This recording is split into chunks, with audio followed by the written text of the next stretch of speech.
نبی اکرم صلی اللہ علیہ وسلم فرمایا، ابو سعید خدری رضی اللہ عنہ حدیث کے راوی فرماتے کہتے ہیں، جو کوئی جمعہ کے دن سورۃ الکہف کی تلاوت کرے تو اللہ تعالیٰ اس کے لیے 2 جمعہ کے درمیان جو ہے نور روشن کر دے گا۔ جو کوئی جمعہ کے دن سورۃ الکہف کی تلاوت کرے تو اللہ 2 جمعوں کے درمیان اس کے لیے نور کو روشن کر دیتا ہے۔ اور لائٹ، روشنی کبھی فائدہ مند چیز ہے، اس میں انسان کو دکھتا ہے، اور اندھیرا نقصان دہ اس لیے کہ اس میں آپ نہیں جانتے کیا آگے ہو سکتا۔ تو نور ہدایت آپ کے لیے کر دیتا ہے کہ 2 جمعہ کے بیچ میں یہ نور چمکتا رہتا ہے آپ کے لیے۔ کیا کرنا ہے اس دن؟ سورۃ الکہف کی تلاوت کرنا ہے پورے جمعہ میں۔ تو جمعہ کب چالو ہوتا ہے؟ جمعرات کی رات سے، تو وہاں سے لے کر تو دوسرے دن تک کبھی بھی کر سکتے، کوئی ضروری نہیں جمعے کی نماز سے پہلے، کوئی ضروری نہیں جمعے کی نماز کے بعد، کوئی ضروری نہیں جمعہ کے دن فجر کے بعد۔ آپ مغرب کے بعد سے لے کر جمعرات تھرسڈے گزر گیا، مغرب ہو گئی، وہاں سے لے کر سیکنڈ ڈے تک کر سکتے ہیں۔ ایک ساتھ بیٹھ کے کیجئے، یا ایک ساتھ نہیں ہو سکتے کسی وجہ سے تو توڑ کے کیجئے، انشاءاللہ کوئی مسئلہ نہیں کہ بھائی کچھ شروع کر دیا، پھر بیچ میں ٹائم آ گیا، نماز وغیرہ جا کے آئے، پھر آپ کا کنٹینیو کر لیا، اور ماشاءاللہ ایک ہاف این آور ہارڈلی زیادہ سے زیادہ ختم ہو گیا آپ کا سورۃ الکہف۔ ضرور پڑھے۔ اور سورۃ الکہف جب سب سے افضل اور سب سے عظیم دن میں پڑھنے کا حکم دیا جا رہا ہے تو میں آپ سے یہ کہوں گا سورۃ الکہف کی تفسیر پر بھی ذرا غور کرے کہ کیا وہ سندیش، کیا میسج اور کیا پیغام ہے سورت کے اندر کی سب سے عظیم اور سب سے افضل دن اس کو پڑھنے کا حکم دیا جا رہا ہے۔ جب آپ اس کو پڑھیں گے تو بہت ساری باتیں آپ کو پتہ چلیں گی۔ سورۃ الکہف کے اندر بہت سارے خزانے ہیں چھپے ہوئے، یاد رکھیے، جن کو آپ جب پڑھیں گے جمعہ کے اور سب سے افضل دن تو اس کو یاد رکھیں گے کہ یہ کیا ہے۔ اس کی پہلی 10 آیتوں کی صرف فضیلت یہ ہے اس سورۃ الکہف کی کہ جو اس کو تلاوت کرتا ہے کس سے محفوظ رہیں گا؟ دجال کے فتنے سے محفوظ رہیں گا۔ اور دجال کا فتنہ کیا ہے؟ صرف ایک روایت رکھتا ہوں اس تعلق سے کہ اللہ کے رسول صلی اللہ علیہ وسلم فرماتے ہیں، نوح علیہ السلام سے لے کر تمام انبیاءوں نے مجھ سے پہلے تک، مطلب آپ صلی اللہ علیہ وسلم پہلے تک دجال کے فتنے سے اپنی قوم کو ڈرایا ہے۔ نوح علیہ السلام پہلے رسول انسانی طرف بھیجے گئے، ان سے لے کر تمام انبیاءوں نے کس سے ڈرایا اپنی قوم کو؟ دجال سے۔ اور دجال کے فتنے سے بڑا کوئی فتنہ نہیں ہوا ہے، اس لیے تمام انبیاءوں نے ڈرایا ہے۔ اور صحابہ کو جب اللہ کے رسول صلی اللہ علیہ وسلم نے بات بیان کی، صحابہ کانپنے لگے اور ڈر گئے، کیونکہ وہ جانتے تھے آخری نبی کے بعد اس کا آنا تو طے ہے، لیکن ڈرانا پہلے نبی سے چالو، پہلے رسول ڈرا رہے ہیں اپنی قوم کو دجال کے فتنے سے۔ کتنا ڈینجرس فتنہ، اس سے بچنا پہلی 10 آیتوں کی فضیلت۔ کچھ نہ کچھ تو پیغام ہے ان 10 آیتوں میں، کھولیے اس پیغام کو، جائیے اس کی تفسیر اور اس کی گہرائی ہوگی، پھر پتہ چلے گا کیا اسٹرانگ میسج اللہ دے رہا ہے، کیا سگنلز پاس کی جا رہے روز قیامت جو سب سے بڑا فتنہ آنے والا ہے اس سے بچنا ہے۔ تو یہ ہے میرے طرف سے پیغام اور ہدایت۔ دیکھو، ڈیکوڈ کرو اس کے پیغاموں کو، ان میسیجز کو دیکھو، اس کی تفصیلات میں جاؤ، اس کی تشریح میں جاؤ، اس کی گہرائیوں میں جاؤ، اور اپنے آپ کو اور اپنے آنے والی نسلوں کو دجال کے فتنے سے بچا لو۔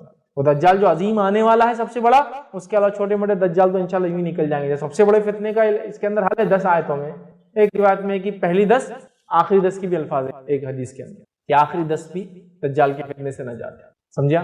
سورۃ الکہف پڑھیے، نوجوانوں کے واقعے سے چالو ہوتی ہے جو اپنے رب پر ایمان لائے اور پھر وہ اپنی جانوں کو بچانے ایک گفا میں چھپ گئے، رب العزت نے ان کو نشانی بنا دی۔ جب اٹھے پتہ نہیں کتنے 100 سال بعد، بادشاہ ختم ہو چکا تھا، لوگ ایمان لا چکے تھے، یہ ایمان لائے تھے، کوئی ایمان والا نہیں تھا۔ جب یہ اٹھے دینوں سے تو سب ایمان والے تھے، لوگوں نے پہچان لیا، کہا اچھا تم تو وہ، تمہارے قصے مشہور تھے، لوگ بولتے تھے کچھ نوجوان چلے گئے، وہ تم پہچان لیا۔ لوگ پڑھیے سورت۔ اس دن خاص کیا ہوتا ہے جب یہ پڑھ لیتے ہیں آپ تو ایک جمعہ سے دوسرے جمعہ ایک نور آپ کے لیے روشن کر دیا جاتا ہے۔ یہ سورۃ الکہف کی فضیلت ہے، خاص طور سے جمعہ کے دن پڑھے جانے کے لیے۔ ٹھیک ہے، آئیے اب اس اوپر والی حدیث میں ایک جو نقطہ ہم کو اضافی ملا، اس سے پہلے کی حدیث میں بھی سیم تھا، آدم علیہ السلام پیدا کیے گئے، توبہ کیے، جنت میں ڈالے گئے، دنیا میں بھیجے گئے، انتقال ہوا اسی دن، یہ باتیں تو پتہ چل گئی ہم کو، لیکن ایک اضافی چیز تھی اس کے اندر، وہ یہ تھی اس میں ایک گھڑی آتی ہے، ایک ٹائم ہے جس میں مانگی گئی دعا اللہ رد نہیں کرتا سوائے حرام چیز نہ مانگی جائے۔ آئیے اس کے تعلق سے تھوڑی سی تفصیلات دیکھتے ہیں۔ ابو داؤد کی روایت ہے، نبی اکرم صلی اللہ علیہ وسلم فرمایا، کہا جمعہ کا دن 12 ساعت میں جو ہے 12 گھڑیاں اس کے اندر ہوتی ہے، 12 پارٹس جس کو بول لیجیے عام زبان میں۔ ٹھیک، تو اللہ کے رسول صلی اللہ علیہ وسلم فرماتے جمعہ کے دن میں 12 ساعت ہے، 12 گھڑیاں ہیں، 12 گھڑیاں ہیں یا 12 گھڑیوں کا ہوتا ہے۔ اس میں ایک گھڑی ایسی ہے کہ مسلمان اس گھڑی کو پا کر اللہ سے جو مانگتا ہے تو اللہ اسے ضرور دیتا ہے، لہٰذا اسے تم عصر کے بعد آخر گھڑی میں تلاش کرو۔ جمعہ کا دن 12 گھڑیوں میں آپ نے فرمایا تقسیم ہوتا ہے، اس میں ایک گھڑی ایسی ہے جس گھڑی کے اندر جو مومن دعا مانگتا ہے اللہ اس کی دعا کو رد نہیں کرتا ہے، اور اس گھڑی کو تم عصر کے بعد تلاش کرو، یہ آپ سے فرماتے ہیں، اور تم عصر کے بعد آخری گھڑی میں اس کو تلاش کرو۔ تو گویا جمعہ پورا دن ہے، پورے دن میں عصر کے بعد سے لے کر، اور ہم جانتے ہیں نا دن کب بدلتا ہے، تو میں سمجھ رہا ہوں علم ہوگا، دن مغرب سے بدلتا ہے اسلام میں، رات کے 12 بجے کے چکر میں مت جائیے، ٹھیک ہے، مغرب سے دن بدلتا ہے۔ اس کی دلیل کیا ہے؟ بہت زیادہ تفصیلات میں نہیں جاؤں گا۔ جب رمضان کا مہینہ آتا ہے تو پہلے کیا پڑھتے ہیں؟ تراویح، اور بعد میں روزہ رکھتے ہیں نا، تو مغرب ہوتے ہی چاند دکھ کیا رہی، رمضان شروع ہو گیا، اب تراویح ہوں گی آج، سمجھے آپ، ٹھیک ہے، تو مغرب سے شروع ہوتا ہے۔ اسی لیے جمعہ سے ایک دن پہلے کو اردو زبان میں کیا بولتے ہیں؟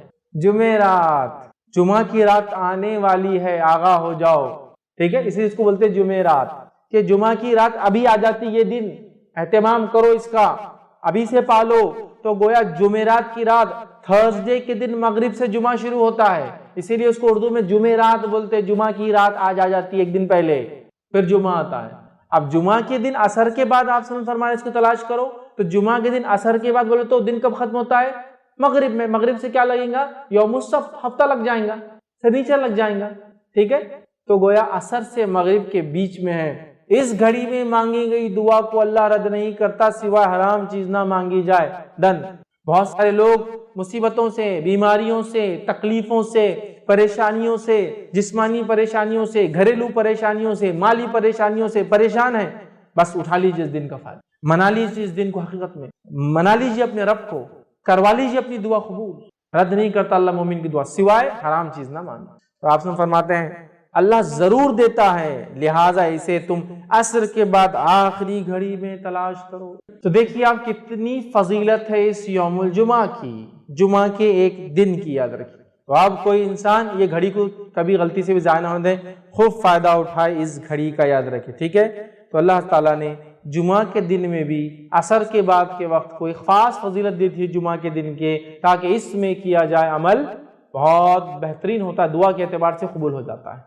اور جمعہ کب سے چالو ہوتا ہے میں تفسیر رکھ چکا ہوں، یہ تھرسڈے کے دن مغرب سے سورج غروب ہونے سے لے کر فرائیڈے کے دن سورج غروب ہونے تک چلتا ہے۔ اس کو اردو میں جمعرات کی رات، جمعرات ہی ایکچولی وہ جمعہ کی رات ہی ہے، جمعرات کی رات سے لے کر ہفتہ لگنے سے پہلے جمعہ کی مغرب تک ہوتا ہے، یاد رکھ، ٹھیک، تو اس میں پالے۔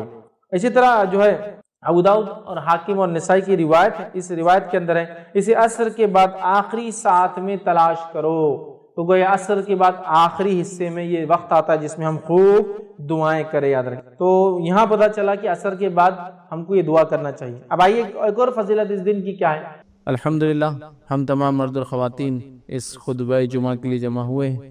انشاءاللہ عزیز اس مختصر سے وقت میں جس ٹاپک اور جس عنوان پر ہم بات کریں گے وہ ہمارا جو کڑی اور سلسلہ چلا تھا، امت مسلمہ کو درپیش چیلنجز اور اس کا حل کیا ہے۔ اس چیلنج کے اندر آج 10واں اور آخری چیلنج میں آپ کے سامنے رکھنے کی کوشش کروں گا، جو امت مسلمہ جو ہے فیس کر رہی ہے، جو امت مسلمہ جس کے سامنے جو کھڑا ہے، اور یہ بڑا اہم چیلنج ہے، یاد رکھیے، اس لیے کہ کہیں نہ کہیں اب آج جس چیلنج کی ہم بات کریں گے جو 10واں اور آخری ہے، لیکن اس کا تعلق ہر اس پوائنٹ سے تھا جو ہم نے اب تک دیکھا ہے۔ پورے کے پورے جو کڑی میں ہم نے آج 10واں ہے، تو 9 جو اس سے پہلے پوائنٹس دیکھے تھے جو شرک سے شروع ہوا تھا، اور لاسٹ جو پوائنٹ ہم نے جو اس پہ کور کرنے کی کوشش کی تھی، وہاں تک اگر آپ آئے تو یہ کہیں نہ کہیں ایک اہم اس کا ٹکڑا ہے یا اہم حصہ ہے۔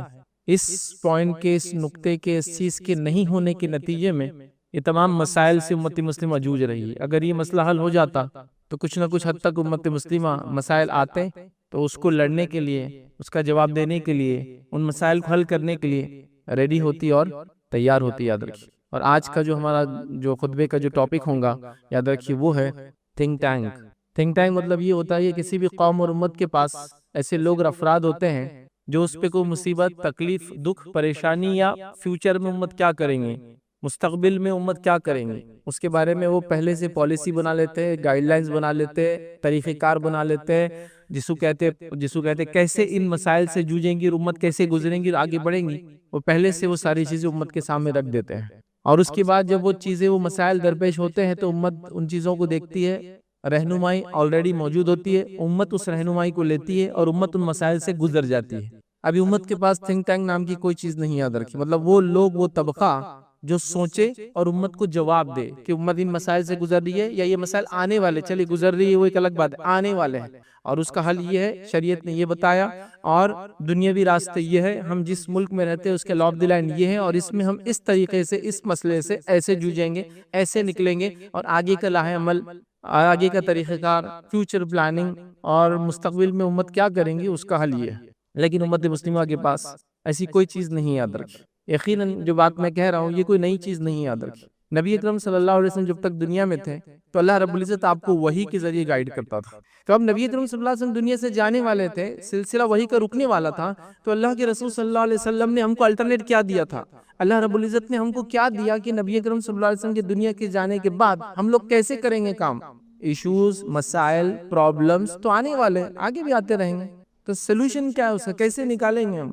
تو اللہ رب العزت نے نبی اکرم صلی اللہ علیہ وسلم کی حیات میں ہی وہ طریقہ کار بتا دیا تھا، یاد رکھیں کہ امت اپنے مسائل کیسے نکالیں گی۔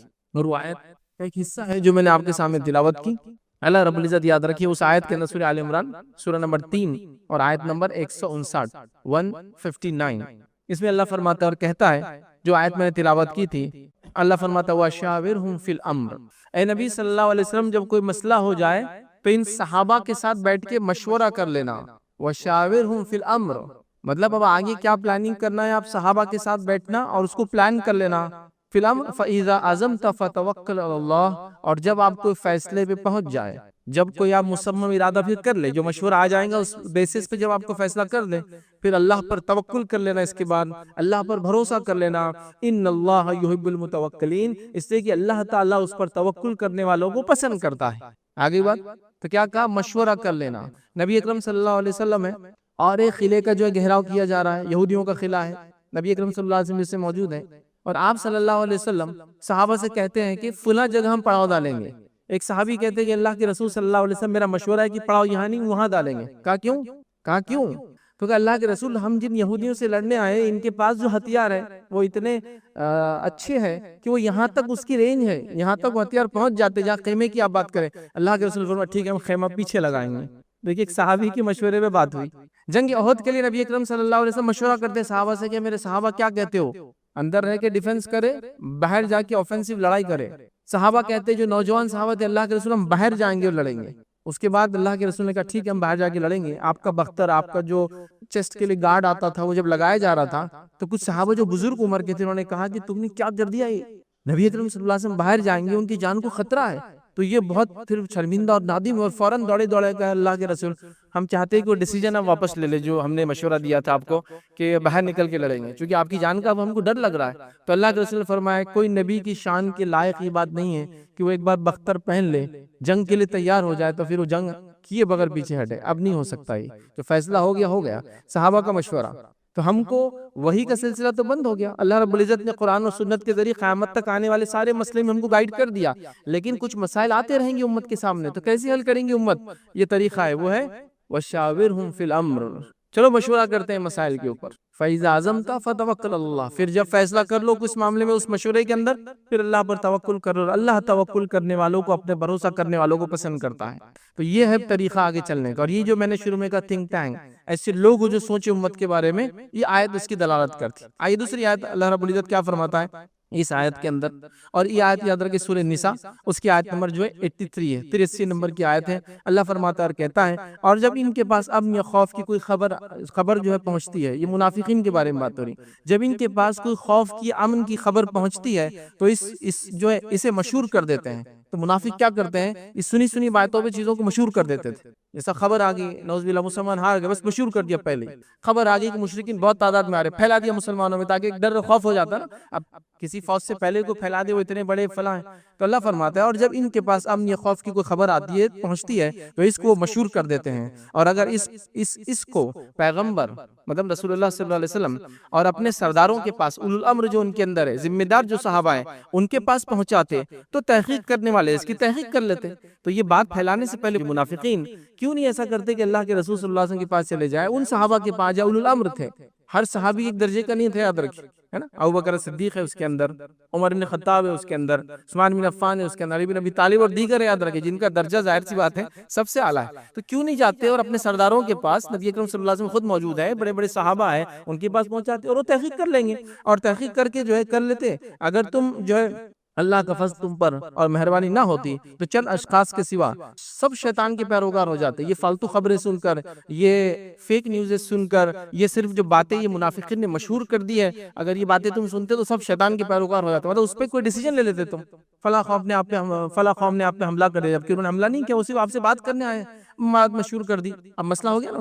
تو یہاں اللہ رب العزت فرما رہا ہے کہ پھر کیوں نہیں بات جو ہے بڑوں کی طرف پہنچائی جا رہی، کیوں نہیں بات اللہ کے رسول کے پاس پہنچائی، کیوں نہیں صحابہ کے پاس جو اس کے اندر الامر ہے، ذمہ دار ہے، پھر وہ تحقیق کریں گے اور آپ کو اس کا تحقیق کرنے کے بعد بتائیں گے ایسا نہیں ہے جو تم بول رہے ہو. تو آج مسئلہ وہی یاد رکھیے، امت کے پاس کوئی ایسا گروہ، کوئی ایسا طبقہ، کوئی ایسی آرگنائزیشن، کوئی ایسی تنظیم نہیں ہے. میں یہ نہیں کہہ رہا ہوں بالکل نہیں ہے، لیکن اس کی کیا حالت ہے اور اس کا کیا حال ہے. بہرحال اب میں آپ کو کیا بتاؤں، نہ ان تنظیموں کے نام کبھی آپ نے سنے ہوں گے، نہ ان کے ذمہ داروں کے نام کبھی آپ کو پتا ہوں گے، نہ قوم کو انہوں نے کوئی ایسا ڈیسیجن دیا ہوگا جس کو قوم لے کر کہے کہ ہاں یہ ہے، نہ ان کے پاس ڈیسیجن میکنگ کی کوئی صلاحیت ہے، نہ قوم کے پاس سننے کا ذرہ برابری جذبہ ہے. اس قوم کا المیہ یہ ہے کہ اس کے اندر جس کو ہم کہیں گے وہ لوگ اپنے آپ کو زیادہ تعداد میں سمجھتے جن کے پیچھے دوسرے لوگ چلے. مطلب قوم کسی کے پیچھے چلنا پسند نہیں کرتی، ہر آدمی یہ چاہ رہا ہے کہ میرے پیچھے لوگ چلے. یہ سب سے بڑا مسئلہ ہے. تب کیسے ہوں گا اس معاملے میں یاد رکھیں. تو آج مسلمانوں کے پاس کوئی تھنک ٹینک نہیں ہے، کوئی انٹرنیشنل نیشنل لیڈرشپ نہیں ہے، کوئی ریلیجیس، پولیٹیکل یا سوشل لیڈرشپ بھی نہیں یاد رکھی. آئیے ہم دوسری قوموں کی مثال لیتے ہیں. دنیا کے اندر ایک بڑا مذہب ہے، مسلمانوں سے زیادہ ان کی تعداد ہے، عیسائیت. عیسائیت کے اندر ایک بڑا طبقہ جس کو کیتھولک بولتے ہیں، یاد رکھیں. ٹھیک ہے، کیتھولک ان کے اندر ایک بڑا طبقہ، یاد رکھیں. ان کے پاس ایک عالمی لیول کی لیڈرشپ ہے، اور وہ پہلے سیاسی لیڈرشپ بھی تھی اور مذہبی لیڈرشپ بھی تھی. پچھلے 100 سال پہلے ان کو الگ کر کے ان کو سیاست سے الگ کر دیا گیا، وہ صرف مذہبی لیڈرشپ ہے. اور اس لیڈرشپ کو کہتے ہیں پوپ، پاپائیت بولتے ہیں، پاپا بھی بولتے ہیں، یاد رکھیے اس کو عربی کے اندر یا اردو کے اندر. تو پوپ جو ہے ان کا یہ پہلے ریلیجیس لیڈر بھی تھا اور جس کو کہتے ہیں یہ پولیٹیکل لیڈر بھی تھا، یاد رکھیے. جب اس کو ریلیجیس لیڈرشپ کی اس کی الگ کر کے کہا کہ تم سیاست کو چھوڑ دو، الگ ہو جاؤ، تو انہوں نے ڈیمانڈ کیا، تو ان کو ایک ملک ہی بنا کے دے دیا گیا جو دنیا کا سب سے چھوٹا ملک ہے، اس کو بولتے ہیں ویٹیکن سٹی. چونکہ ظاہر سی بات ہے ان کو وہ ذہنی طور سے بھی رکھنا تھا کہ ٹھیک ہے آپ کو ایک الگ ہی ملک بناتے ہیں، اس کی کرنسی بھی اپنی ہے، اس کا اسٹیمپ بھی اپنا ہے، اور دنیا کا سب سے چھوٹا ملک ہے، آدھے میل بائی آدھے میل کا وہ ملک ہے، یاد رکھیے. مطلب بمشکل 700 میٹر بائی 700 میٹر کا پورا کنٹری، یاد رکھیے. اس کو بولتے ہیں ویٹیکن سٹی، اٹلی کے اندر آتا ہے. تو اس کو سیاست سے الگ کر دیا، مذہبی اس کو رہنما کر دیا. تو پورے کیتھولک چرچ اس کو آج بھی مانتا ہے. مطلب یہ کہ اگر اس نے کہہ دیا کہ فلاں چیز ہو تو سارے لوگ بعمل ہو جاتے ہیں. تو ایٹ لیسٹ ان کے پاس ایک ریلیجیس لیڈرشپ ہے. آپ کے پاس بتائیے کون سی لیڈرشپ ہے؟ اگر آپ یہ کہتے ہیں کہ ہم جو حرم کے امام کو جو لیڈر مان لیں گے، تو ہم میں سے تو ایک بڑا طبقہ کہتا ہے وہ تو کافر ہے، تو وہ ظاہر سی بات ہے ان کی لیڈرشپ کیسی ہوں گی؟ ایک بڑا مسلمانوں کا طبقہ کہتا ہے کہ ان کے پیچھے تو نماز ہی نہیں ہوتی، حج عمرے کو جاتے ہیں تو الگ سے نمازیں پڑھتے ہیں. تو اب وہ لیڈرشپ بھی فیل ہو گئی. اب کس کو آپ لیڈر مانیں گے؟ مطلب ویٹیکن سٹی ان کا ایک چرچ ہے، اس کی ایک بہت مقدس جگہ ہے ان کے اعتبار سے، تو وہ اس کے لیڈر کو دنیا کا عالمی لیڈر مانتے ہیں. آپ کے پاس کیا ہے؟ آپ تو حرم کے امام کو مسلمان نہیں ماننے کو تیار. اکثر لوگ ان کے پیچھے نماز نہیں ہوتی، وہ تو فلاں ہے. اور مطلب آپ کا اور ہم امت مسلمہ اکثریت کا یہ کہنا ہے کہ نعوذ باللہ اللہ تعالیٰ اپنے گھر کی بھی حفاظت نہیں کر پایا اور وہاں ایسے لوگوں کو مسلط کر دیا جن کے پیچھے میری نماز ہی نہیں ہوتی. اللہ اللہ، اب کیا کریں گے امت بتائیے. تو امت کا یہ حال ہے. تو یہ ہوا ریلیجیس لیڈرشپ. اب سیاسی لیڈرشپ تو مجھے بتانے کی ضرورت نہیں آپ کو. عالمی سطح پر کس کو بتائیں گے آپ کہ یہ ہمارا رہنما ہے؟ میں دیگر دنیا کے ممالک کے 50 بڑے بڑے ایسے اشخاص کے نام لے سکتا ہوں کہ آپ کہیں گے ہاں یہ عالمی لیڈر ہے. ان کو دیکھ کے لگتا ہے کہ ملک اور ملت کے لیے انہوں نے اور اپنے اسٹیٹ کے لیے کچھ نہ کچھ کیا. ایک فہرست ہے بھائی، ایک لمبی، مطلب اتنی لمبی ہے یہود و نصارہ کی اور دیگر اقوام عالم کی کہ میں اس کو گنا بھی نہیں سکتا ہوں. آپ کو ایسا بتائیے، چلیے مسلمان دنیا کے اندر، عالم اسلام جس کو عام زبان میں کہتے ہیں، مسلم دنیا کے اندر، جس کے اندر کم و بیش 50 سے زائد 56 سے 57 ملک ہیں، ان 56 سے 57 ملک کا ایک رہنما بتائیے جس کو آپ کہیں گے یہ ہمارا پولیٹیکل لیڈر ہے، یا یہ سیاسی فکر ہم سمجھتے ہیں اور یہ سیاسی فکر صحیح ہے. بتائیے آپ.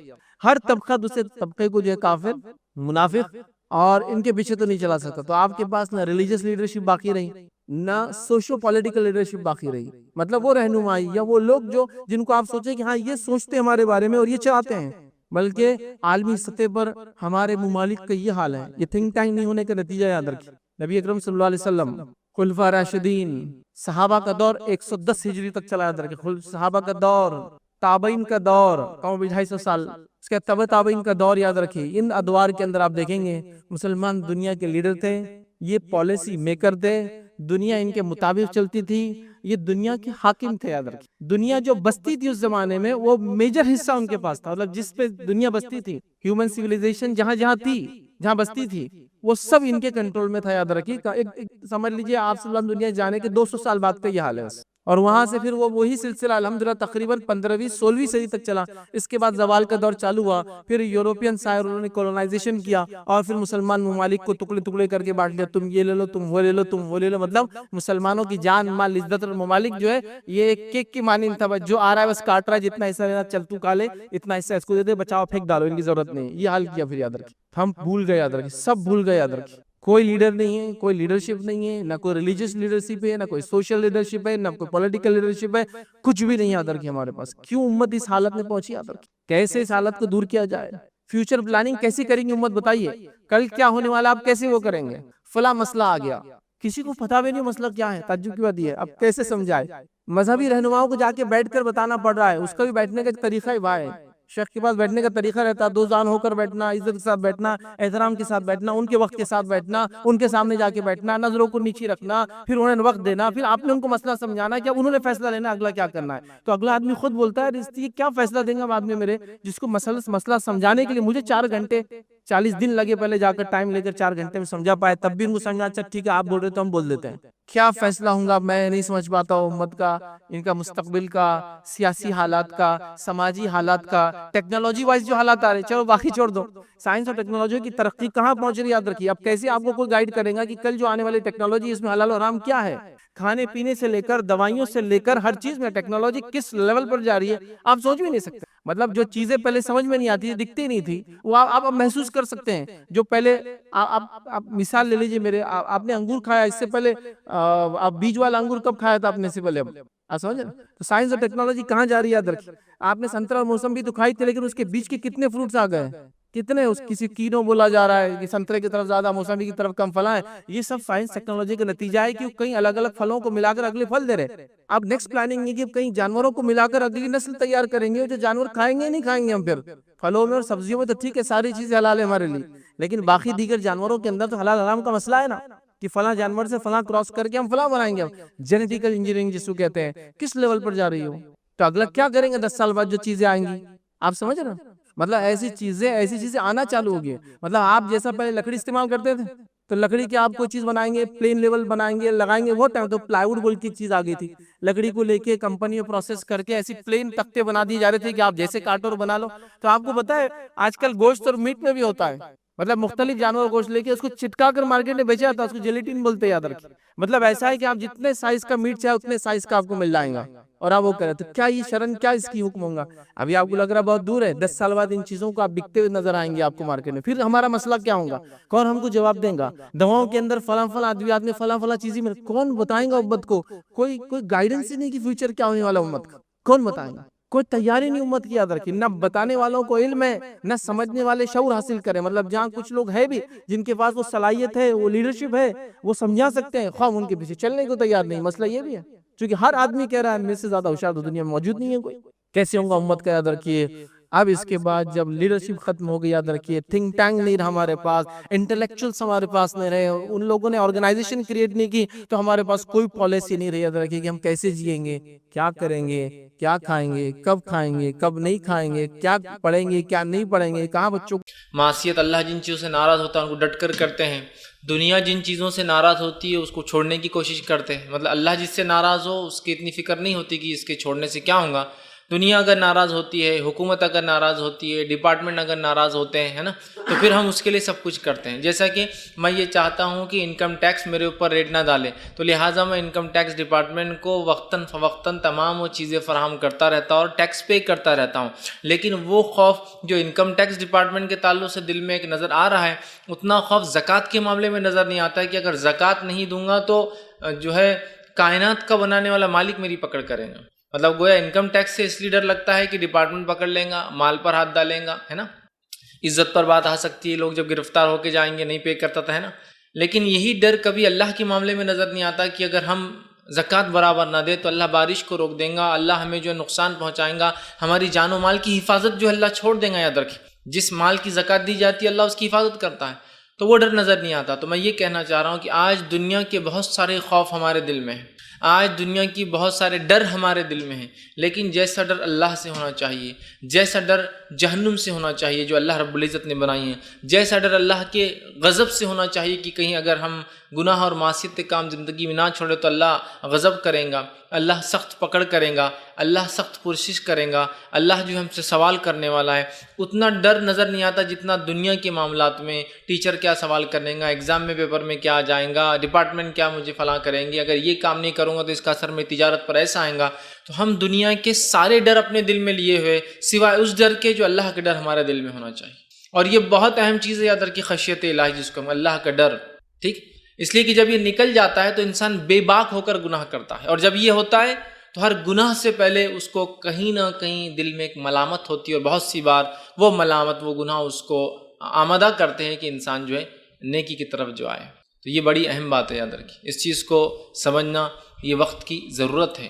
ہم جیسا دیگر چیزوں سے دنیا میں ڈرتے ہیں، اس سے کئی گنا زیادہ ہمیں اللہ کا ڈر ہونا چاہیے، اور ایسا ڈر جو ہمیں صحیح سمت میں لے کر چلے، ایسا ڈر جو ہمیں گناہوں سے بچنے میں جو مدد کرے، ایسا ڈر، ایسا خوف، ایسی خشیت اللہ کی کہ جو ہمیں جو ہے معصیت کے کاموں سے روک لی، بڑی اہم چیز ہے۔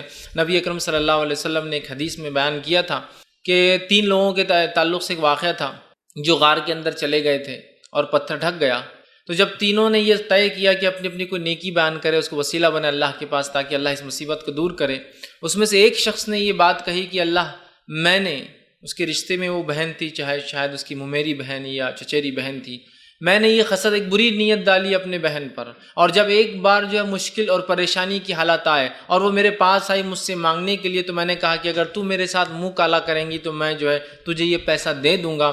وہ بیچاری مجبور تھی، اللہ وہ راضی ہو گئے میرے اس عمل پر، اور جب میں اس کے ساتھ منہ کالا کرنے کے لیے اس کے قریب بڑھا تو اس عورت نے مجھ سے کہا، جو کہ رشتے کی اس کی بہن تھی، اے اللہ کے بندے، اللہ سے ڈر۔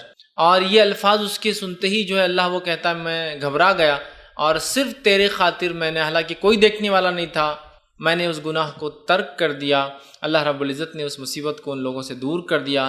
تو یہاں دیکھیے اس خاتون کا اس شخص کو یہ کہنا، اے اللہ کے بندے، اللہ سے ڈر، اور اس شخص کا اس سے ڈر جانا اور اس گناہ کو چھوڑ دینا۔ تو میں بھی یہی کہنا چاہ رہا تھا کہ ہمارا اللہ سے ڈر، خوف الہی ایک دم صحیح سمت میں ہو، جو ہمیں آمادہ کرے، جو ہمیں مجبور کرے کہ جو ہے ہم گناہوں سے بچے، جو ہمیں آمادہ کرے کہ ہم جن چیزوں سے اللہ ناراض ہوتا ہے ان سے بچے، جو ہمیں آمادہ کرے کہ ہم منکر سے، برے کاموں سے اپنے نفس کو روکے، اور اللہ کا ڈر ہمیں آمادہ کرے، ہمیں آگے بڑھائے کہ ہم نیکی کریں، ہم ایسے کام کریں جو جہنم سے بچاتے ہیں اور جنت میں لے جاتے ہیں۔ ہم جو ہے ہر بار جو امر بالمعروف، اچھائی کا حکم لوگوں کو دے، خود بھی نیکی کرے اور دوسروں کو اس کا حکم دے۔ تو ہمیں یہ بہت ضرورت ہے کہ ہم جو اللہ کے ڈر کو، خشیت الہی کو اپنے دل میں ڈالیں۔ اللہ رب العزت جو ہے ہماری سخت پکڑ کرنے والا ہے۔ اور ایمان کے تعلق سے نبی اکرم صلی اللہ علیہ وسلم اس حدیث کو یاد کیا، اس میں آپ نے فرمایا ایمان خوف اور امید کے بیچ میں ہے، ایمان ڈر اور امید کے بیچ میں ہے۔ ایمان جو ہے ڈر اور امید، خوف اور امید کے بیچ میں، ایمان دونوں کے بیچ میں ہوتا ہے، ایک طرف خوف ایک طرف امید ہے۔ اور یہ بات نبی اکرم صلی اللہ علیہ وسلم نے تب بیان کی تھی جب ایک صحابی کے انتقال کا وقت قریب تھا، آپ صلی اللہ علیہ وسلم کے پاس پہنچے اور پوچھا کیسا لگتا ہے، تو کہا ڈرتا ہوں اللہ کے عذاب سے، اس کی جہنم سے۔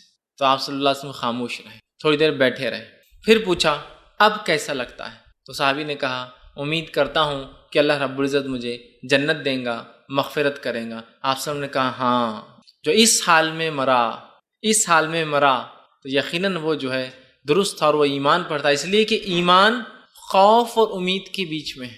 خوف ایک طرف اور امید، ڈرتا بھی ہوں کہ گناہوں کی وجہ سے پکڑ ہوں گی، امید بھی رکھتا ہوں کہ اللہ اس کے باوجود بھی انشاءاللہ معاف کریں گا۔ تو یہی بڑی اہم چیز ہے۔ لیکن یہ بات یاد رکھیے، ایمان صرف امید کے ساتھ جڑا نہیں، خوف اور امید کے بیچ کا حصہ ہے وہ۔ ہم کیا کر رہے ہیں؟ صرف امید اور امید، میں نے یہ گناہ کیا اللہ انشاءاللہ معاف کر، میں نے فلاں کیا اللہ مجھے معاف کر، میں نے زکوٰۃ دی اللہ مجھے معاف کریں گا، میں نے نماز نہیں پڑھی اللہ مجھے معاف کریں گا، میں نے روزے نہیں رکھی اللہ معاف۔ ہم صرف امید اور امید رکھ رہے ہیں۔ خوف اور امید کے بیچ ہے اسلام، ایمان۔ پہلے خوف کی کہیں میری زکوٰۃ پہ اللہ پکڑ نہ کرے، یا اللہ میں توبہ کرتا ہوں تجھ سے اور اب دوں گا، امید ہے کہ اللہ مجھے معاف کریں گا۔ سمجھ رہے؟ خوف اور امید کے بیچ میں ایمان ہے۔ خوف ہے مجھے کہ اللہ جو ہے میں نے فلاں معصیت کی تو پکڑ لے تو میں تو کہیں کا نہیں رہوں گا، امید کرتا ہوں اللہ میں نے تجھ سے توبہ کی تھی تو اس توبہ کو بھی قبول کریں گا۔ تو خوف اور امید کے بیچ میں یاد رکھیے ایمان ہے، دونوں کے بیچ کا وہ حصہ یاد رکھیے. تو ہمیں بھی جو ہے اپنی کیفیت ویسے ہی بنانا ہے کہ خوف اور امید کے بیچ ہمیں رکھنا ہے اپنے آپ کو. یہ بڑی اہم چیز ہے یاد رکھیے، خوف اور امید کے بیچ ہم رہیں. ورنہ آج ہم دیکھ رہے ہیں صرف امید کر رہے ہیں کچھ لوگ، اور کچھ لوگوں کا حال ہے صرف خوف کا معاملہ کر رہے ہیں. ویسے خوف کا معاملہ بڑا کمزور نظر آتا ہے، امید ہی ہم لوگوں کو زیادہ ہے کہ ہمیں اللہ معافی کر دیں گا بس، اور خوف کا کوئی ایسی حالات یا کوئی بات نظر نہیں آ رہی ہے ہمارے سامنے. تو اس بات کو ہمیں یاد رکھنا ہے، اور ہمیں اپنے دل میں اللہ تعالیٰ کا حقیقی ڈر، حقیقی خوف ہمیں پیدا کرنا ہے، اس لیے کہ اس کے بغیر ہم ایمان کی نہ چاشنی اٹھا سکتے ہیں، اور نہ ہی اس کے بغیر کوئی شخص حقیقی ایمان والا کہلا سکتا ہے. تو ہمیں اللہ کا ڈر ویسے اپنے نفسوں میں پیدا کرنا ہے جیسے اللہ کا ڈر پیدا کرنے کا حق ہے. یاد رکھیے حق ہے. آئیے چند باتیں میں آپ کے سامنے اسی عنوان کے تحت رکھنے کی کوشش کروں گا، جو کہ ایک بہت اہم عنوان ہے، ایسا عنوان جو انشاءاللہ ہمیں گناہوں سے بچائیں گا، ایسا عنوان کہ اگر یہ ڈر پیدا ہو جائے تو ہم جو ہے انشاءاللہ عزیز بہت سارے نیک کاموں میں آگے بڑھیں گے، اور معصیت کے اور برائی کے کاموں سے اپنی نفس کو روکتے رہیں گے. اللہ رب العزت نے اسی بات کو یوں فرمایا اپنی کتاب کے اندر سورہ سجدہ سورہ نمبر 32 آیت نمبر 15 سے لے کر 17 میں اللہ نے مومنوں کی کچھ صفت بیان کی. آئیے اس صفت کے بارے میں اللہ کیا فرماتا دیکھیے. اللہ فرماتا ہے انما یؤمن بآیاتنا الذین اذا ذکروا بها خروا سجدا وسبحوا بحمد ربهم ولا يستكبرون. اللہ رب العزت کہہ رہا ہے کہ اللہ فرماتا ہے ہماری آیتوں پر وہی لوگ ایمان لاتے ہیں، وہی لوگ ایمان لاتے ہیں جنہیں جب کبھی نصیحت کی جاتی ہے، اللہ کی آیتیں سنائی جاتی ہے تو وہ سجدے میں گر پڑتے ہیں. کیا کرتے ہیں وہ لوگ؟ سجدے میں گر پڑتے ہیں. اور آگے اور اپنے رب کی حمد اور اس کے بعد اس کی تسبیح اور بڑائی بیان کرتے ہیں. حقیقت میں اللہ سے ڈرنے والے، حقیقت میں نیک بندے، حقیقت میں مومن بندے وہ ہیں کہ جب اللہ کی آیتیں ان کو سنائی جاتی ہے، ان کو نصیحت کی جاتی ہے تو ان کے دل کانپ اٹھتے ہیں اس نصیحت، اور وہ سجدے میں گر جاتے ہیں، اور وہ اللہ کی حمد بیان کرتے ہیں، وہ اللہ کی تسبیح بیان کرتے ہیں، اور وہ تکبر نہیں کرتے اپنے رب کے سامنے. مطلب اللہ کی آیتیں بتانے کے بعد نہ عمل کرنا تکبر کی علامت ہے.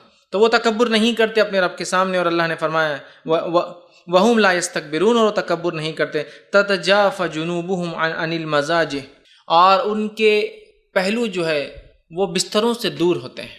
مطلب وہ راتوں کے وقت اللہ کی عبادت کرتے ہیں. دیکھیے ایک تو مومن کی صفت آیتیں سنائی تو دل نرم ہو جاتا ہے، بات کو سن لیتے ہیں، تکبر نہیں کرتے، اور جیسی اللہ کی آیتیں سنائی جاتی ہے تو سجدے میں گر پڑتے ہیں اور اس کی بڑائی بیان کرتے ہیں، اس کی حمد و ثنا بیان کرتے ہیں. یہ ان کی صفت. دوسرا آگے اللہ رب العزت کیا فرماتا ہے؟ اور ان کے پہلو بستروں سے الگ ہوتے ہیں، مطلب رات کی نماز قائم کرتے ہیں تو بستروں سے الگ رہتے ہیں. پھر فرمایا جو ہے مزہ یدعون ربهم خوفا وطمعا، اور اپنے رب کو وہ آواز دیتے ہیں، دعائی دیتے ہیں، دعا کرتے ہیں، پکارتے ہیں. کیسے؟ خوف اور امید کے ساتھ. اپنے رب کو آواز دیتے ہیں خوف اور امید کے ساتھ، چونکہ ایمان اس کے بیچ میں ہے. تو اللہ فرماتا ہے اپنے رب کو خوف اور امید کے ساتھ جو ہے پکارتے رہتے ہیں. اور پھر فرمایا تمام وَمِمَّا رَزَقْنَاهُمْ يُنْفِقُونَ، اور جو کچھ اللہ نے دیا اس میں سے وہ جو ہے خرچ کرتے ہیں. پھر اللہ نے فرمایا فَلَا تَعْلَمُ نَفْسٌ مَّا أُخْفِيَ لَهُم مِّن قُرَّةِ عَيْنٍ، اور وہ نہیں جانتے، ان کی نفس نہیں جانتی کہ ان کے رب نے ان کی آنکھوں کی کیسی ٹھنڈک تیار کر رکھی ہے. مطلب جنت کی بات ہو رہی کہ وہ لوگ جانتے نہیں، حالانکہ ان کی آنکھوں نے دیکھا نہیں ہے کہ ان کے رب نے کیا ٹھنڈک تیار کر رکھی، پھر بھی وہ اللہ کی آیتوں پر نرم ہوتے ہیں، سن لیتے ہیں، سجدے میں گرتے ہیں، تکبر نہیں کرتے، راتوں میں نمازیں قائم کرتے، اللہ نے رزق دیا خرچ کرتے ہیں، خوف اور امید سے اللہ کو پکارتے ہیں. اللہ نے فرمایا اور وہ حالانکہ جانتے نہیں کہ ان کے رب نے ان کے لیے کیا تیار کر رکھا آنکھوں کی ٹھنڈک کے لیے. مطلب چونکہ غائب کی بات جنت ہے. جزاء بما كانوا يعملون، یہ بدلہ ہوں گا ان لوگوں کا جو دنیا میں وہ کیا کرتے تھے. تو یہاں مومنوں کی جب صفت گنوائی تو ایک صفت گنوائی خوفوں، کہ وہ خوف کے ساتھ اپنے رب کو آواز دیتے، پکارتے ہیں، خوف اور امید کے ساتھ اپنے رب کو پکارتے ہیں.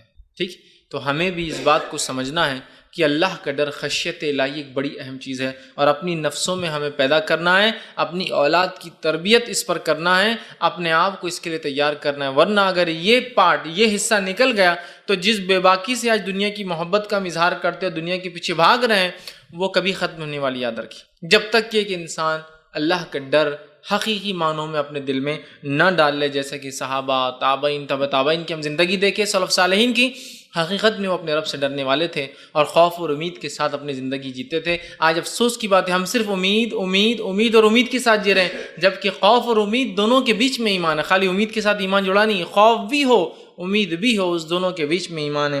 تو ہم صرف جو ہے خوف کی بات، ہم ایمان کی بات مطلب جس کو کہیں گے، ہم صرف بات کر رہے ہیں امید کی. خوف بھی ہونا چاہیے۔ نبی اکرم صلی اللہ علیہ وسلم نے حدیث میں جو ہے اس تعلق سے اللہ کے ڈر، خشیت الہی کے تعلق سے بیان کیا، اور یہ جو ہے روایت جامع ترمذی کی ہے۔ آپ صلی اللہ علیہ وسلم نے فرمایا اور کہا، اللہ سے ڈرنے والوں کے تعلق سے حدیث ہے اور یہ حدیث قدسی ہے۔ آپ صلی اللہ علیہ وسلم نے فرمایا اور کہا، اخرج من النار من ذکرنی یوما او خافنی فی مقام۔ اللہ رب العزت فرماتا اور کہتا ہے اخرج من النار، کہ اللہ رب العزت روز قیامت یہ حکم دیں گا فرشتوں کو، اخرج من النار، نکال لاؤ ان لوگوں کو جہنم کی آنکھ سے۔ حدیث قدسی مطلب حدیث قدسی وہ حدیث ہوتی ہے جس میں اللہ کے رسول صلی اللہ علیہ وسلم سیدھا اللہ سے بیان کرتے ہیں، تمہارا رب بیان کرتا، اللہ نے بیان کیا۔ تو اللہ کیا بیان کر رہا ہے سنیے، کہ اللہ تعالیٰ روز قیامت حکم دیں گا کہ آگ میں سے نکال لاؤ فرشتوں، کن لوگوں کو؟ من النار ذکرنی یومن، جس نے مجھے یاد کیا ہو کبھی کسی دن، مطلب سچے دل سے۔ یاد تو ہم روز ہی کرتے ہیں اللہ کو، لیکن سچے دل سے نہیں ہے۔ قرآن بھی پڑھ رہے ہیں تو خیالات کہیں اور رہے، نماز بھی پڑھ رہے تو خیالات کہیں اور رہے، تسبیحات بھی پڑھ رہے تو سارے مسجد کا چکر لگا لے رہے کہ کون کیا کر رہا ہے، تو ہر چیز میں سچے دل سے جس نے مجھے ایک دن بھی یاد کیا ہو نکال لاؤ۔ اور آگے فرمایا یومن او اخافنی فی مقام، اور کبھی مجھ سے ایک بار ڈرا ہو اس کو بھی نکال کے لا لو جہنم سے۔ حقیقت میں کہ گناہ کرنے ہم جا رہے ہو اور اس گناہ کے وقت اللہ کے ڈر کی وجہ سے گناہ چھوڑ دے، لوگوں کے ڈر سے نہیں، یا رشتہ دار کیا کہیں، نہیں، صرف ایک کوئی نہیں تھا، جیسا کہ اس آدمی کا واقعات کیے جو اپنی بہن کے ساتھ ہی رشتے کی منہ کالا کرنا چاہتا تھا۔ وہ عورت نیک تھی لیکن مجبور تھی، اس نے آخر میں کہا جب آدمی بڑھنے لگا، اے اللہ کے بندے اللہ سے ڈر، اور وہ آدمی پیچھے ہٹی۔ یہ اللہ کا ڈر ہے، یہ بڑی اہم بات ہے، یاد رکھیے، یہ بڑی اہم بات ہے۔ تو اللہ کا ڈر، یا پھر یوسف علیہ السلام کو یاد کیجئے، جب جو ہے اس عورت نے یوسف علیہ السلام کے ساتھ منہ کالا کرنا چاہا، جسے مصر کی جو ہے بیوی نے، تو یوسف علیہ السلام کو کوئی دیکھنے والا نہیں تھا، بس اللہ کا ڈر، خشیت الہی، کہ وہاں سے بھاگ کھڑے ہوئے اور اپنے آپ کو انہوں نے محفوظ کر لیا اس عورت سے، ہے نا، اللہ نے ان کو بچا لیا۔ تو یہ بڑی اہم چیز ہے، اللہ کا ڈر، خشیت الہی۔ کوئی نہیں دیکھ رہا مجھے پھر بھی میں ڈرتا ہوں۔ تو ایک بار جس نے سچے دل سے یاد کیا ہو یا مجھ سے ڈرا ہو، لا ان کو بھی نکال لو جہنم سے باہر۔ مطلب وہ لوگ جن کے اعمال کی کمزوریوں سے، گناہوں کے باعث وہ جہنم میں چلے جائیں گے، ایک وقت جہنم کی سزا بھگت لیں گے، اس کے بعد ایک آواز دی جائیں گی کہ نکال لو ان لوگوں کو بھی جہنم سے، چونکہ اللہ کو تو بہانے چاہیے اپنے، کہ تو اللہ تعالیٰ اپنے بندوں کو سزا دینے کے لیے تھوڑی پیدا کیا ہے اس نے، وہ تو بہانے ڈھونڈتا ہے کہ کیسے کیسے ان کی مغفرت کر دو، ان کو معاف کر دو۔ تو آواز لگا جائیں گی، نکال لو جن لوگوں نے مجھے کبھی یاد کیا ہو، اور نکال لو ایسے انسان کو جس نے جو ہے میرے سے کبھی ڈرا ہو، اس کو نکال کے لاؤ۔ تو دیکھیے اللہ کا ڈر کتنی اہم چیز، اور یہ حدیث قدسی تھی۔ اسی طرح ابن حبان، صحیح ابن حبان کی ایک اور روایت ہے، اور یہ بھی حدیث قدسی ہے۔ اللہ کے ڈر کے تعلق سے اتنی ساری باتیں قرآن حدیث میں آتی ہے، اس کو جمع کرنا ہی ممکن نہیں۔ یہ بھی حدیث قدسی ہے، دیکھیے آپ کیا فرماتے ہیں، اور یہ صحیح ابن حبان کی روایت ہے، خشیت الہی کا اس میں دیکھیے کیسا معاملہ ہے، اور اللہ کے رسول صلی اللہ علیہ وسلم فرماتے ہیں، اللہ فرماتا ہے، کیا فرماتا ہے، غور سے سنیے۔ اللہ فرماتا ہے وَعِزَّتِي، قسم ہے میری عزت کی۔ کون قسم کھا رہا ہے؟ اللہ تعالیٰ اپنی عزت کی قسم کھا رہا ہے، جو سب سے زیادہ باعزت ذات ہے، اور وہی ذات ہے جس سے تمام لوگوں کو عزت اور شرف دنیا میں ملتا ہے نا۔ ہم دنیا میں عزت کے الگ الگ پیمانے بناتے، کوئی مالداری، حسب، نسب، خاندان، عزت کے وہ پیمانے نہیں، پیمانہ یہ ہے کہ اللہ جس کو عزت دیتے بس وہی عزت والا ہے۔ وَعِزَّتِي، اللہ کہہ رہا ہے تو عزت کی قسم ہے میری، خود اللہ اپنی قسم کھا رہا ہے کہ میری عزت کی قسم ہے، لا اجمع علی عبدی خوفین و امنین، میں کبھی بھی اپنے بندوں پر دو خوف اور دو امن کو ایک ساتھ جمع نہیں کروں گا۔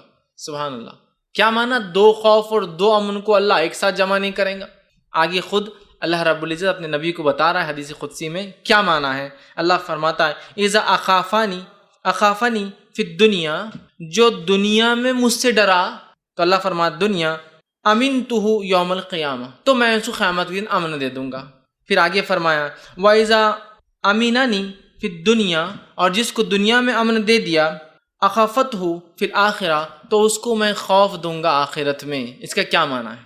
معنی یہ ہے جو انسان دنیا میں اللہ سے ڈرتا رہا اور برائی سے رکتا رہا تو آخرت میں امن میں رہیں گا، اور جو انسان دنیا میں اللہ سے بے باک ہو کر جو چاہے کرا، مطلب دنیا کی زندگی امن سے گزار لیا، تو آخرت میں اللہ کا خوف اس کو ملے گا۔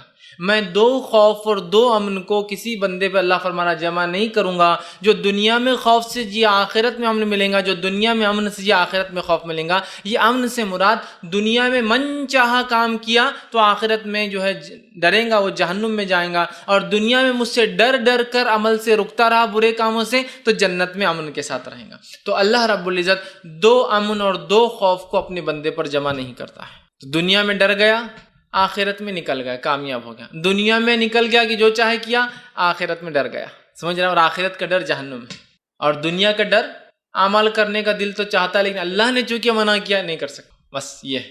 بہت سے لوگ بولتے ہیں اللہ نے یہ دل میں ڈالنا ہی نہیں تھا بات گناہ کی, کتنا مزہ آتا تھا نا. تو جب دل میں گناہ کی بات رہتی نہیں تو پھر نیکی اور بدی کا معاملہ ہی کہاں ہوتا, اور جنت جہنم کا فیصلہ ہی کیوں کرتا. اللہ فرشتوں کے ساتھ ہم کو پیدا کرتا, بولتا جاؤ تم بھی گھومتے رہو. بس یہ ایک اللہ نے ایسا کیوں کیا, کیوں ہم کو پیدا کیا, یہ اس کی مرضی تھی. واللہ عالم, یہ ہم نہیں جانتے. اور مالک سے غلام کو کوئی حق نہیں ہے پوچھنے کا, سوائے اس کے کہ مالک خود بتا دے کہ بھائی کیوں میں نے کیا یہ, لیکن ہم کو حق نہیں چیلنج کرنے کا. اب کام یہ ہے کہ ہم پیدا کر دیے گئے ہیں, جو کہا جا رہا ہے بس عمل کیا جائے, بس ختم. یہ اب کام ہے ہمارا. اب ہم سوچیں گے نہیں اللہ نے ہم کو خامخواہ پیدا کر دیا, اب ہم سے سوال کریں, نہیں, ہو گیا. اب جو بتایا جا رہا ہے وہ کرنا ہے. کیوں کیا وہ بعد میں اللہ تعالیٰ کا فضل ہوگا ہم پہ رحم کی, بتا دے نہ بھی بتائے تو اس کی مرضی. سمجھ رہا بات کو. تو پیدا کر دیا, اب کام کرنا ہے ہم کو, اچھے نیکی کرنا ہے, یاد رکھیے. تو یہاں دیکھیے کہ اللہ تعالیٰ نے جس کو دنیا میں جس نے خوف کھایا تو ہم دیکھیے خشیت الہی کی اہمیت, آخرت میں امن میں رہ گیا. اور دنیا میں جس نے موج مستی کر لی, منمانی کر لی, دنیا کی زندگی گزار لی اس کے مطابق اچھی, تو آخرت میں اس کو بہت ڈرنا پڑے گا اپنے رب سے. تو دو خوف اور دو امن کبھی جمع نہیں کرتا اللہ تعالیٰ ایک بندے پر. صحیح بخاری کی ایک روایت ہے, اور اس روایت کے اندر بھی دیکھیے ایک شخص کا خوف الہی, اللہ کا ڈر, اللہ سے جو وہ ڈرتا تھا, گاڈ فیئرنگ تھا وہ, اس ڈر نے اس کے ساتھ کیا کیا ذرا سنیے. صحیح بخاری کی روایت ہے, ابو ہریرہ رضی اللہ عنہ حدیث کے راوی فرماتے نبی اکرم صلی اللہ علیہ وسلم نے فرمایا, کہا کہ تم سے پہلے زمانے میں ایک شخص تھا, اس شخص کی جب موت کا وقت قریب آیا تو اس نے اپنے بیٹوں کو بلا کر کہا جب میں مر جاؤں تو مجھے جلا دینا, جلا کے میری راکھ کو پیسنا اور مختلف پہاڑوں پر مختلف زمین پہ جا کر اس کو ہوا کے ساتھ اڑا دینا. کیوں؟ تو آگے وہ کہتا ہے جلا دینا اور میری راکھ پیس کر ہوا میں اڑا دینا. اللہ کی قسم اس نے مجھ پر اگر گرفت کی تو مجھے سخت سزا دیں گا, اور ایسی سزا کہ کسی کو اس نے نہیں دی ہوں گی. بیٹوں سے کیوں کہا اس نے مجھے جلا کے اڑا دینا, کہ اللہ کی قسم میں نے اتنے گناہ کیے زندگی میں کہ اللہ میری مرتے ہی گرفت کریں گا, اور ایسی سخت گرفت کریں گا میرے گناہوں کی وجہ سے کہ جیسی گرفت اس نے کسی کی آج تک کی ہی نہیں ہوں گی. مطلب وہ انسان بہت زیادہ گناہ کر چکا تھا, اور اس کا اللہ سے جو ڈر تھا اس گناہوں کی وجہ سے, اس ڈر نے اسے مجبور کیا کہ اپنے بیٹوں کو ایسی وصیت کرے. اس کے بیٹوں نے چونکہ اس نے وصیت کی تھی, وہ مر گیا, اسے جلایا, اس کی راکھ کو پیسا اور الگ الگ جگہ پہ اڑا دیا. اللہ رب العزت نے جو ہے فوراً حکم دیا زمین کو, اور ایک حکم سے وہ آدمی جمع ہو کے اللہ کے سامنے کھڑا ہو گیا. اب اللہ نے اسے سوال کیا, میرے بندے کیوں کر کے آیا تھا ایسی وصیت دنیا میں کہ مجھے جلا دینا, جلا کے اڑا دینا الگ الگ جگہ, کیوں کر کے آیا تھا ایسی وصیت؟ تو وہ جو ہے حکم دے تو وہ جمع ہو گیا, وہ شخص زندہ تیار ہو گیا. اللہ نے پوچھا, اللہ نے اسے فرمایا تجھے کس چیز نے ایسا کرنے پر آمادہ کیا؟ تو اس نے کہا اللہ تیری خوف نے, میرے گناہ اتنے زیادہ تھے دنیا میں کہ تیرا ڈر مجھے لگا کہ میرے رب کے سامنے کیا جواب دوں گا, رسوا ہو جاؤں گا نا اللہ کے سامنے, تو میں کیا جواب دوں گا, تیرے ڈر نے مجھے یہ مجبور کیا. اللہ رب العزت اس کے اس ڈر سے اتنا خوش ہوا کہ اسے بخش دیا اور مغفرت کر دی. خوف الہی اتنی بڑی چیز ہے کہ ایک گناہ گار انسان کے گناہ بھی بخشے جا سکتے ہیں اگر حقیقی اللہ کا ڈر ہو. یہ نہیں کہ بس نماز ہوئی, نماز کے بعد کچھ تو بھی کرے تو بہت سے لوگ کرتے ہیں, چلو اب گناہ ہو گئے معاف, لیکن پھر نماز سے نکلے وہی نیت کے ساتھ کہ اگلے کو دھوکہ کیسا دوں. حج کو گئے توبہ, اب کوئی گناہ نہیں, لیکن حج اس لیے کر کے آیا کہ پرانا اکاؤنٹ کلیئر ہو جائے, اب نئے سے سرے سے جرم کروں. سمجھ رہے, ہم لوگوں کا مزاج یہ بن چکا ہے. نہیں, اس شخص نے گناہ کیے تھے, جانتا تھا اللہ کی پکڑ ہے, جانتا تھا اس کی جہنم ہے, اس کی پکڑ بہت سخت ہے, اس ڈر نے اسے مجبور کیا کہ اس نے حکم اور وصیت دی مجھے جلا دو. اللہ رب العزت کے لیے کیا ناممکن تھا, اس نے حکم دیا, مٹی نے اسے اٹھا کے کھڑا کر دیا, وہ زندہ اللہ کے سامنے کھڑا ہو گیا. اللہ نے سوال کیا کہ کس چیز نے تجھے مجبور کیا تھا کہ تو یہ کہے, تو کہا اللہ تیرا ڈر. اس شخص کو گناہ تو کیے تھے لیکن اپنے رب سے حقیقی ڈر تھا کہ میرا رب میری گرفت کرنے والا ہے, میرا رب میری پکڑ کرنے والا. تو اس ڈر نے اسے مجبور کیا, اور رب العزت نے اس ڈر کو اتنا پسند کیا اللہ پسند کرتا ہے جو بندے اس سے ڈرتے ہیں، توبہ کرتے ہیں کہ اس نے معاف کر دیا۔ اللہ کا ڈر سے مراد یہ ہے کہ ہم گناہوں سے بچیں، نیکیوں کی طرف آمادہ ہو، اچھے کام کرے، برائی سے اپنی نفس کو روکے۔ یہ بات یاد رکھیے، نہیں تو اللہ کا ڈر بولے تو بس کچھ تو بھی آپ ڈر سمجھ رہے، توبہ کرے اور پھر معاملہ نہیں، حقیقی ڈر۔ تو اس شخص کو حقیقی ڈر تھا اپنے گناہوں کی وجہ سے کہ میں جہنم میں نہ جاؤں، اللہ رب العزت نے اس کو جو ہے معاف کر دیا اس کے ڈر کی وجہ سے۔ تو اللہ کا ڈر بڑی اہم چیز ہے۔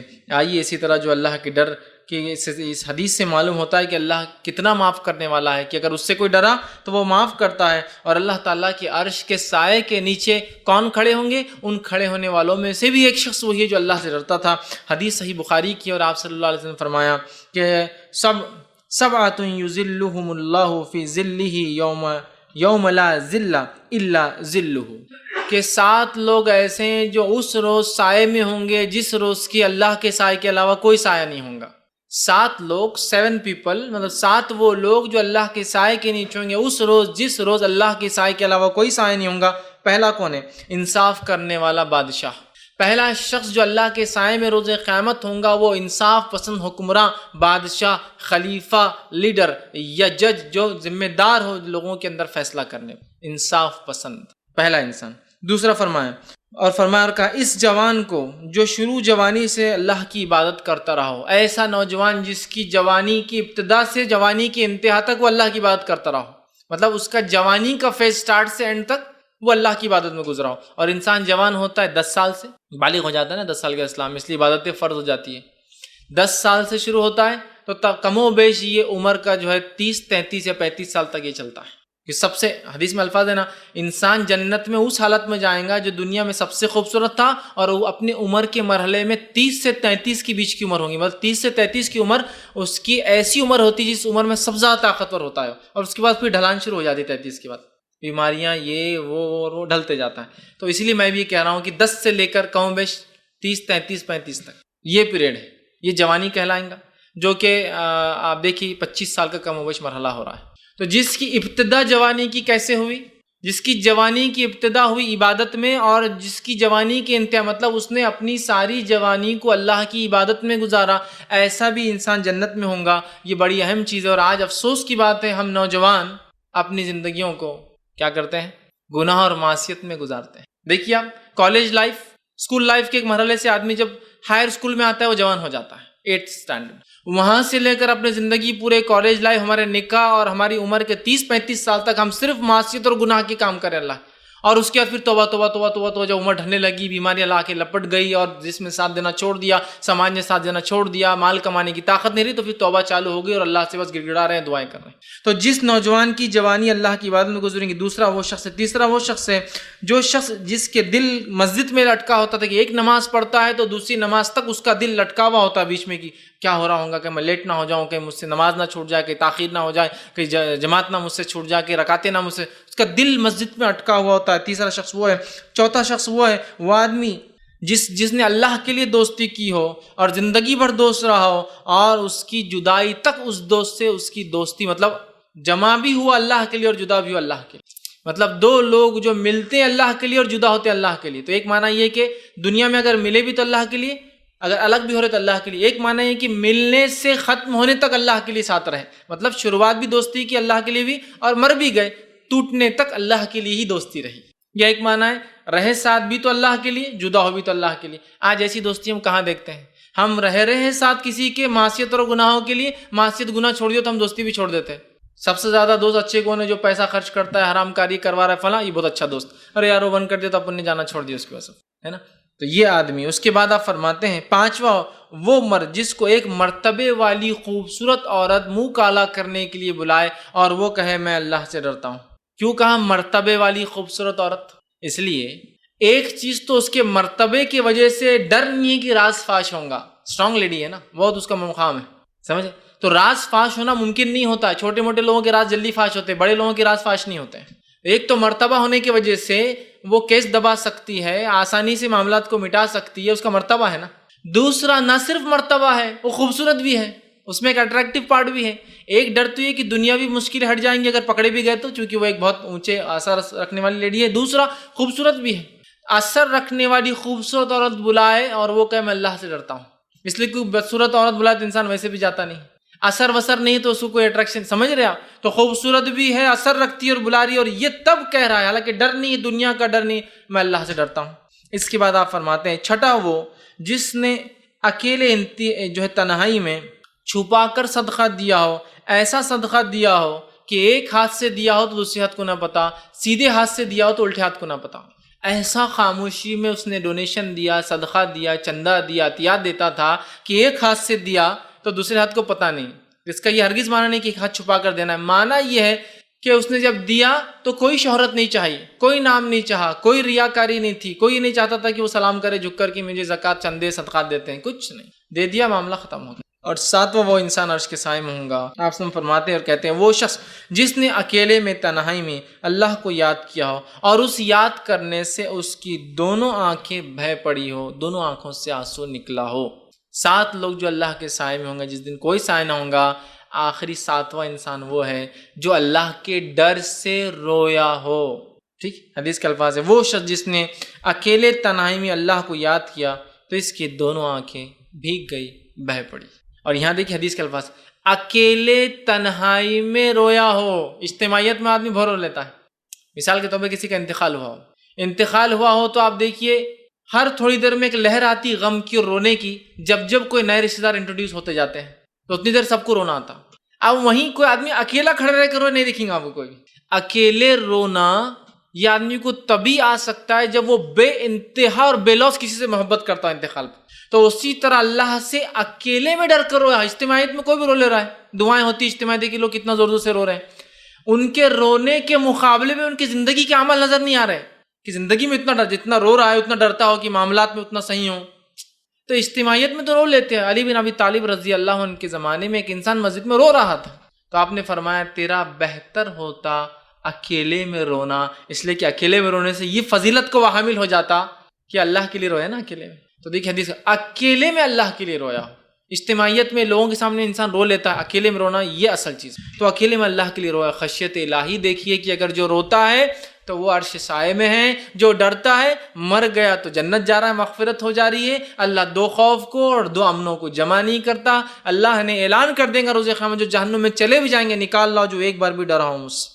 کتنی فضیلتیں ہیں خشیت الہی کی، اللہ کے ڈر کی، اور اس کے ڈر کی بنیاد پر اپنے اعمال کو تبدیل کرنا ضروری ہے، ورنہ صرف ڈر کی بات ہو رہی ہے، اعمال ویسے ہی چل رہے ہیں۔ ڈر کا معنی ہی تو یہ ہے۔ اسی طرح جو ہے مستدرک حاکم کی جو ہے ایک روایت ہے، اللہ کے رسول صلی اللہ علیہ وسلم فرماتے اور کہتے ہیں من ذکر اللہ ففاضت عیناہ من خشیت اللہ حتی اصیب الارض من دموعہ لم یعذب یوم القیامہ۔ دیکھیے حدیث کیا آپ نے فرماتے ہیں جو اللہ کو یاد کرے، اللہ کے خوف سے اتنا روئے کہ اس کی آنکھیں جو اس کے آنسو زمین پر گر پڑے تو قیامت دن اسے عذاب نہیں ہوگا۔ جو انسان اللہ کے ڈر سے روئے اور ایسا روئے کہ اس کے آنسو زمین پر گر پڑے، ایسے شخص کو اللہ رب العزت روز قیامت عذاب نہیں دیں گا۔ کتنی باتیں آ رہی ہے اللہ کے ڈر کے لیے، مغفرت کے وعدے، مغفرت کی جا رہی ہے، جہنمیوں کو صرف ڈر کی وجہ سے نکالا جا رہا ہے، عرش کے سائے میں صرف ڈر کی وجہ سے رکھا جا رہا ہے۔ یہاں فرمایا جا رہا ہے جس کے آنسو گرے ہو زمین کے اوپر دونوں آنکھوں سے نکل کر، اور ظاہر سی بات ہے آنسو زمین پر تبھی گرتے ہیں انسان جب بہت روتا ہے۔ جیسا صحابہ کا معاملہ دیکھیے، عمر ابن خطاب رضی اللہ عنہ کے تعلق سے آتا ہے کہ آپ اتنا روتے تھے خوف سے، قبر کے عذاب سے، آخرت کی ہولناکیوں سے، کہ آتا ہے کہ آپ کے آخر وقت میں عمر کے دونوں آنکھوں کے پاس جو ہے 2 لکیریں بن گئی تھی جس سے آنسو کنٹینیو گرنے کی وجہ سے، مطلب فیشیل ایکسپریشنز پہ 2 لائنیں آ گئی تھی جس سے آنسو گرتے تھے ہمیشہ۔ عثمان ابن عفان رضی اللہ عنہ کے تعلق سے آتا ہے اتنا کثرت سے روتے قبر کے پاس، جب بھی بیٹھتے چونکہ خبر سٹارٹ ہے، سوال جواب شروع ہو رہے ہیں، اللہ کا ڈر ظاہر سی بات انسان کو فرسٹ فیز میں ہو رہا ہے، تو اتنا روتے تھے کہ آپ جب روتے تھے قبر کے پاس تو آپ کے آنسو سے داڑھی بھیگ کر داڑھی سے جو ہے آنسو نیچے ٹپکتے تھے۔ یہی معنی ہے حدیث کا، جو اللہ کے ڈر سے رویا، رونے کی وجہ سے آنسو زمین پر ٹپکے۔ آنسو زمین پر تبھی ٹپک سکتے جب چہرے سے نکل کر وہ داڑھی سے ہوتے ہوئے نیچے کی طرف آتے ہیں، اتنا رویا۔ تو ایسے شخص کے بعد اللہ فرماتا ہے میں اسے روز قیامت عذاب نہیں دوں گا، چونکہ میرے ڈر سے رویا ہے نا۔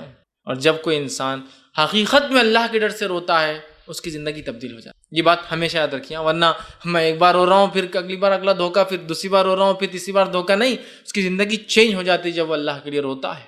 یہ بڑی اہم چیز ہے۔ تو جو رویا ہو، آنسو نکلے ہو، زمین بھیگی ہو، اللہ نے کہا کہ میں اس کو عذاب نہیں دوں گا کیونکہ وہ میرے لیے رویا ہے۔ کتنی بڑی بات ہے، کتنی اہم چیز ہے. اور اللہ کے نیک بندوں کا یہ شیوا اور طریقہ رہا ہے کہ وہ خوب روتے تھے، خوب ڈرتے تھے. اور رونا ظاہر سی بات ڈر کی علامت ہوتی ہے، عاجزی کی علامت. تو اللہ کے نیک بندے حتیٰ کہ انبیاء جو گناہ نہیں کرتے تھے، معصوم عن الخطا ہے، انبیاء تک کثرت سے روتے تھے. اس لیے میں کہہ رہا ہوں نیک لوگوں کی پہچان ہے رونا. وہ گناہ نہیں کرتے پھر بھی روتے زار و خطا. ہم تو گناہ کر کے بھی ڈٹے ہوئے ہیں، وہ گناہ نہیں کر کے بھی روتے ہیں. یہی صفت ہے اچھے بندوں کی، ہم چونکہ ڈرتے اللہ سے ہو. اور جتنا ٹاپ کا اسٹوڈنٹ ہوتا ہے نا، وہ اپنے رزلٹ سے اتنا زیادہ خوف کھاتا ہے. بہت سے لوگ بولتے ہیں انبیاء کیوں روتے تھے، ان کو کیا گناہ تو نہیں کیے تھے. نہیں، جتنا ٹاپ موسٹ اسٹوڈنٹ ہوتا ہے اس کو لیسٹ میں بھی سب سے کم مارکس کٹ ہونے کا بھی ڈر ہونے سے اس کو ڈر لگتا ہے کہ ٹھیک ہے میں نے 100% پیپر لکھا، لیکن ڈر ہے کہ آدھا مارکس ہینڈ رائٹنگ کی وجہ سے تو نہیں کٹ ہو جائے. اس کو ڈر لگ رہا ہے، فیلئر کو نہیں ڈر لگتا ہے. تو یہ انبیاء ٹاپ موسٹ لوگ ہیں دنیا کے، اس لیے خوف کھاتے رزلٹ سے. تو انبیاء کا یہ شیوا تھا کہ گناہ نہیں کرتے تھے پھر بھی روتے تھے. آج ہم گناہ کرتے روتے نہیں ہیں. آدم علیہ السلام نے جو خطا کی اس کے تعلق سے ایک روایت آتی، کثرت سے آدم علیہ السلام رویا کرتے تھے اس خطا کے لیے.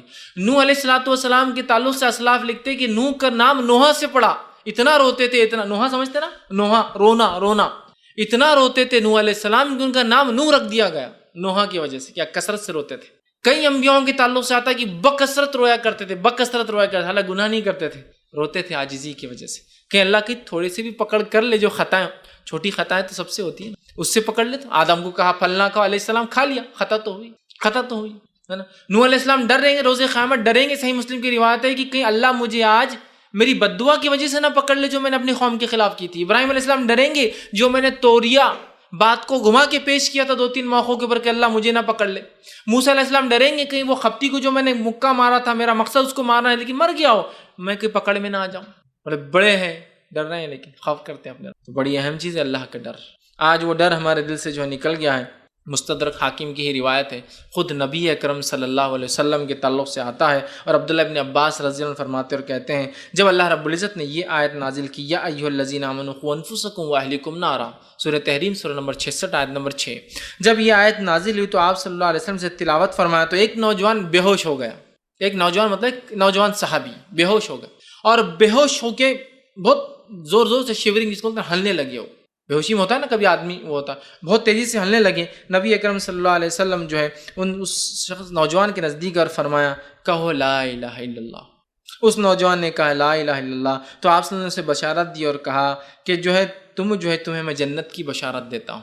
کیونکہ اس نے جب آیت سنی قوا انفسکم اہلیکم نارا، تو اس جہنم کے تذکرے نے اس کو بے ہوشی میں ڈال دیا. اٹھا کہ ہو سکتا ہے اس کے گناہ ہوں گے، ہو سکتا ہے وہ یہ سوچ رہا ہوں میرے گھر والوں کو میں کیسے بچاؤں. وہ بے ہوش ہو گئے. تو صحابہ نے کہ اللہ کے رسول یہ بشارت جو آپ نے ابھی دی جنت کی، کیا اس کے لیے ہے ہمارے لیے بھی ہے؟